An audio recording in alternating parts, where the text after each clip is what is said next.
Hello once again, everybody. The dystopian horror of the best kind. Cronos is the new dawn takes us to the devastated and dangerous world where you are only to hope.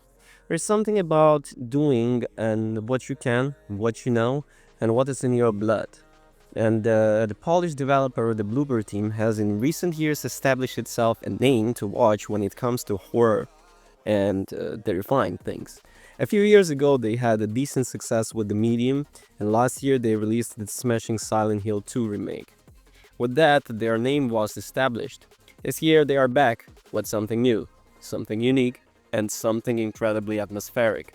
In Kronos, the New Dawn, they take us to Poland, a dystopian hellish version of Poland.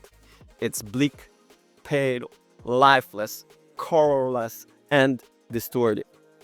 We encounter buildings that have stood empty for decades with the decades. Either the dust, dirt, and rust have eaten away at what once a vibrant community, or organic matter has grown over it and covered it.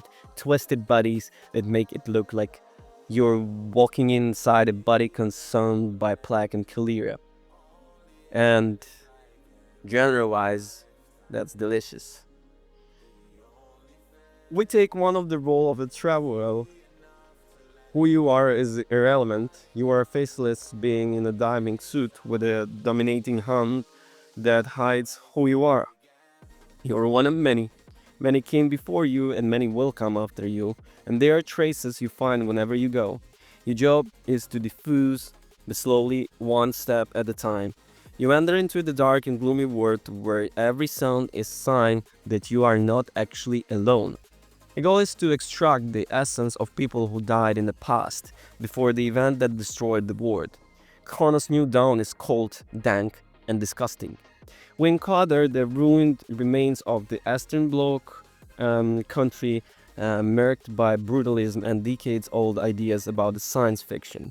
Fog and dust hang thick in the air, and you rarely see far.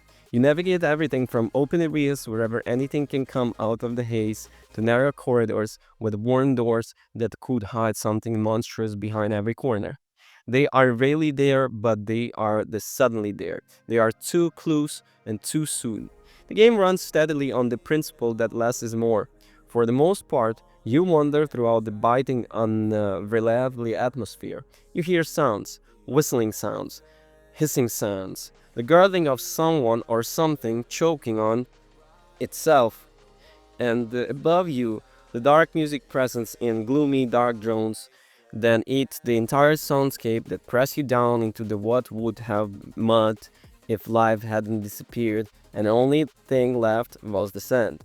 A city is about to be toppled over.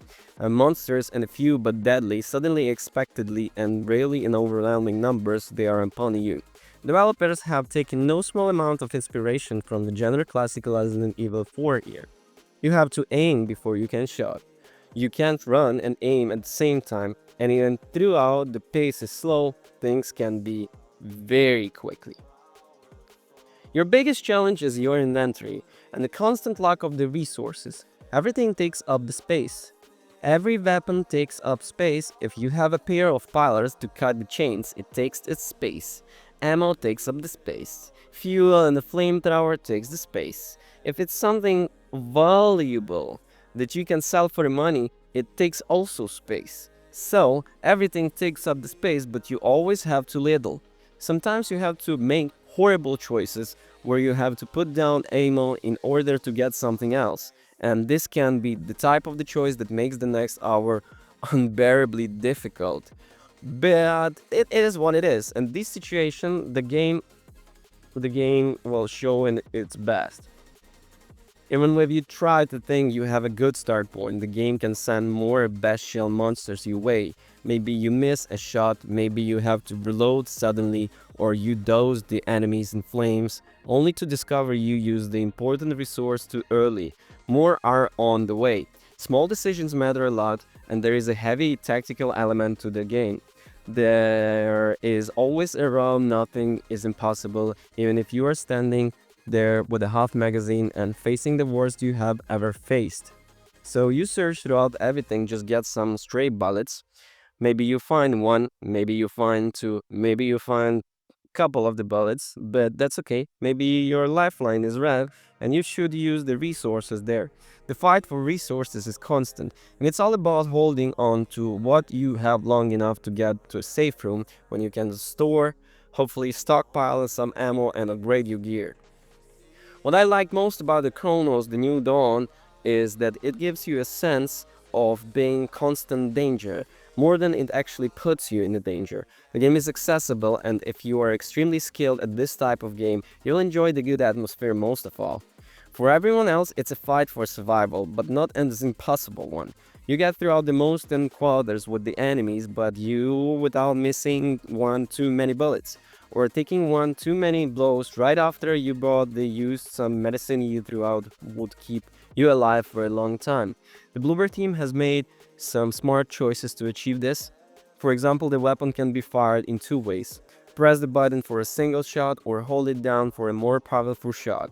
You have to use the second option, but those second take so long and the enemy gets closer and closer while you wait for the shot to go off. Fire is also extremely powerful thing. An enemy gets closer and closer while you wait for the shot to go off. And these are the things that actually I was paying attention to. And in a conclusion, I would say that game has very eerie atmosphere and almost drips from all sides, forming a sticky, thick puddle that you wade through. The atmosphere is the start of the game because it permeates absolutely everything else. There's just a kind of where you can barely take the chance to jam, but you never know what might jump into, right? And you don't want to might jump or something like that, what you might just pass. You might lose it if you take a big chance. It's also a fascinating, the word exciting to learn more about. The game doesn't beat you over the head with its story, but delivers it slowly, bit by bit, and in such small doses, their mysteries are great and the answers are few. If you need something dark to keep you warm in the coming autumn darkness, Kronos New Dawn has it all.